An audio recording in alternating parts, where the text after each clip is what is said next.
Joining us now, Sean Spicer. He's the chief strategist, the communications director for the Republican National Committee. Sean, thanks very much for joining us. I want to talk about the debate, but your quick reaction to the Democratic leader in the Senate, Harry Reid, on the Senate floor, flatly saying Donald Trump is a racist. I'm almost speechless. There's a good thing that Harry Reid's retiring, because I think the people of Nevada and the people of this country have had it with Harry Reid. He tried to pull the same thing with Mitt Romney, but Harry Reid's leaving. It looks like we're going to replace him with a solid Republican. Nevada's continue to trend for Donald Trump. So if he thinks Donald Trump's a racist, then he thinks a lot of the majority of the people in Nevada think so too. I think that's pretty sad.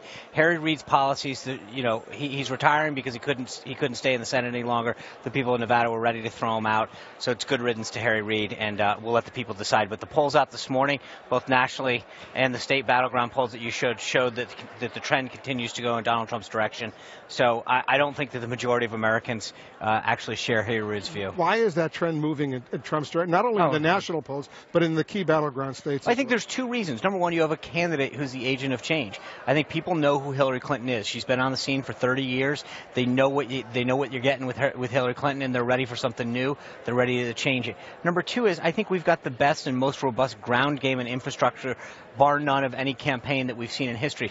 The combination of those two things, the campaign and the infrastructure, are what's leading us to victory. And again, you're seeing it in a place like Iowa. They're 50,000 votes under where the Democrats need to be in their absentee and early vote. That's a big problem. People are not turning out for Hillary Clinton. So which Donald Trump shows up tonight? The brazen, outspoken, tough, feisty Donald Trump, or a more reserved, laid-back Donald Trump? In both cases, he's the agent of change. So whether he's speaking in front of a large group or a small group, the one thing that's consistent is this message that we've had in Washington, status quo, we're ready to change. That Donald Trump unequivocally showing up tonight.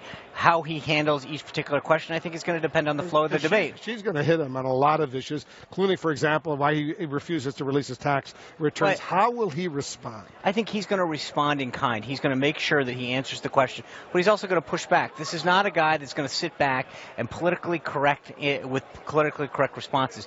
He's going to continue to be the guy he's done. I think the tone's going to be, might be a little bit different, but he's not going to sit back and not answer it. And I think that's what America's ready for, and that's why, frankly, he is surging in the polls. It's because people are ready for someone who stands up and fights. Why did he invite a Benghazi survivor, a man by the name of Mark Geist, to come tonight, sit in one of his special front row seats there? What is the message he's sending? But Mark Geist spoke at the convention. He's sending a message to Hillary Clinton, who invited Mark Cuban. But Mark Geist is someone who spoke at our convention. He served this country honorably. He's come out and been very supportive of both our party and Mr. Trump in particular, and I think Mr. Trump wanted him to come. And so basically, you see this high level or low level tonight. How do you see it unfolding? In terms of what? The policy? Are they going to get into policy, I think issues, substance, or will it be name calling? No. I think there's going to be two things. The style and the substance are going to be both really important tonight. I think because that's what, and it's not just, I think that's what people are looking for. They know what you're getting with Hillary Clinton. They know that. They want to come out and see, is this someone who can be the president of the United States? Is this the acceptable alternative to Hillary Clinton? I don't like her. I want a reason to vote for Donald Trump, and I think tonight he's going to give him one. Sean Spicer, thanks for coming in. Thanks for having me in the Situation Room. I like what you've done with it. Thank you. It's a nice place.